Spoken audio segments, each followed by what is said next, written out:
বাবু আর মামকে স্কুলে ছেড়ে দিয়ে আর দুধ নিয়ে আসার পথে এই যে মাছ নিয়ে এসছে। কী মাছ নিয়ে এসে চলো বন্ধুরা দেখি।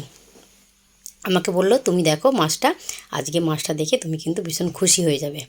দেখা যাক বন্ধুরা, চলো কী মাছ নিয়ে এসে দেখি। ও, আজকে আমার মনের মতো মাছ নিয়ে এসছে। কিছুদিন ধরেই মাম্মামের ড্যাডিকে বলছিলাম যে বেলে মাছ খাবো, বেলে মাছ পেলে নিয়ে এসিও। দুজনকে স্কুলে ছেড়ে দুধ নিয়ে মাছের বাজারে যেতে যেতে অনেকটাই বেলা হয়ে যায়, প্রায় 11টা বেজে যায়। তখন আর কিছু থাকে বলো বন্ধুরা, সেরকম কিছু মাছ পায় না। অনেক সময় তো মাছ পায় না, দেখে চলে আসে।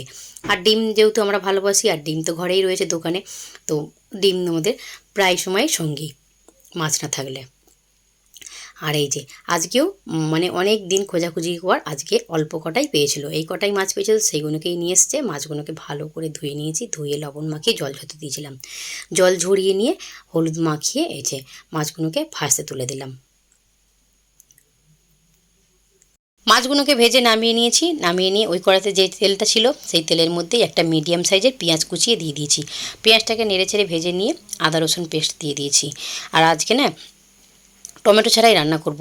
মামামের ড্যাডির ইউরিক অ্যাসিডটা বেড়েছে, তাই জন্যে টমেটোটা দেবো না, টমেটো ছাড়াই রান্না হবে। আদা রসুনটাকে ভালো করে নেড়েচেড়ে ভেজে নিয়ে ওর মধ্যে রেগুলার যে মশলা সেই মশলাগুলোই দিয়েছি। মশলাগুলো দিয়ে একটু জল দিয়ে দিয়েছিলাম যাতে মশলাটা পুড়ে না যায়। রেগুলার মশলা দিয়ে ভালো করে নেড়েচেড়ে কষিয়ে নিয়েছি, কষিয়ে নিয়ে আবার একটু পরিমাণ মতো জল দিয়েছি। জল দিয়ে মাছগুলো তুলে দিলাম।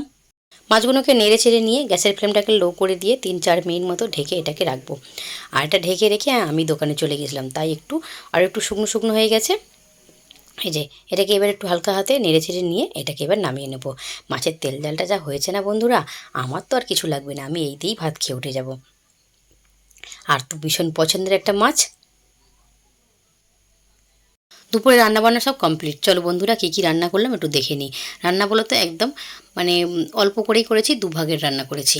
আর এই যে আজ অনেক দিন পর অনুষ্ঠান বাড়ির মতো করে পটল আলুর সবজি করেছি, তা কিন্তু চিংড়ি মাছ ছাড়া। আর সাথে রয়েছে মাছের তো তেল ঝাল। আর এই যে এদিকে ভাত, সকালবেলায় ভাতটা বানিয়েছিলাম। আজকে সকালবেলা টিফিন বানানোর সময় পাইনি, তাই জন্য দুটো ভাত বানিয়ে নিয়েছিলাম। আর আর এই যে এদিকে রয়েছে বেলে মাছের তেল ঝাল, একদম শুকনো শুকনো হয়ে গেছে আজকে তেল ঝালটা। মামসোনা তো ভীষণ খুশি হবে মাছ দেখে। এখন দুপুরবেলা 3টে মতো বাজে। এখন দুপুরবেলা 2টো থেকে 4টে পর্যন্ত দোকান বন্ধ থাকে। তো দোকান সেই মতোই বন্ধ করা ছিল, কিন্তু আইটিসির মাল ঢুকেছে। আমরা খেতে বসবো, তো মামামের ড্যাডিকে বললাম খাওয়াটা পরে হবে, আগে মালটা নিয়ে নাও। গাড়ি ঢুকেছে, গাড়ির আওয়াজ শুনে বললাম যে আগে মালটা যেয়ে নিয়ে নাও। এই যে মামামের ড্যাডি ছোটো দোকানের শাটারটা খুলে এই যে দোকানের মালগুলো নিচ্ছে। ওই যে দাদাভাই মালগুলো নামাচ্ছে, এখনও অনেকগুলোই মাল নামাতে বাকি আছে। আর এই যে কিছুটা চিপস অর্ডার দেওয়া হয়েছিল, সেগুলো মামামের ড্যাডি নামাচ্ছে। চলো বন্ধুরা, ওরা মামামের ড্যাডি মালটা নিক, ততক্ষণকে আমি যে খাবারটা গোছাই। কিছু খাবার মানে দুজনের ভাত বাড়া হয়েছে আর দুজনের ভাত বাড়া বাকি আছে, সেগুলোই গুছিয়ে নিই। এখন বিকেলবেলা মামসোনা এই যে খেতে বসেছে। কি খাচ্ছে বলো তো বন্ধুরা? মাম্মামের খাওয়া দেখে কিন্তু জিভে জল চলে আসবে। কি বলো তো বন্ধুরা, আমরাও ছোটোবেলায় এইভাবে নিয়ে বসতাম, একটু লবণ মাখিয়ে দিলেই খুশি হয়ে যেতাম। আমরা নিয়ে বসেছে, আমরাতে একটু বিট লবণ মাখিয়ে দিয়েছি, ওই যে বসে বসে খাচ্ছে। ওর খাওয়া হয়ে গেছে, প্রায় কিছুটা বাকি আছে, ওটা খেয়ে নিক। চলো বন্ধুরা, আজকের মতো ব্লগটা আমি এখানেই শেষ করছি। ভালো লাগলে লাইক দিয়ে পাশে থেকো, ভালো থেকো।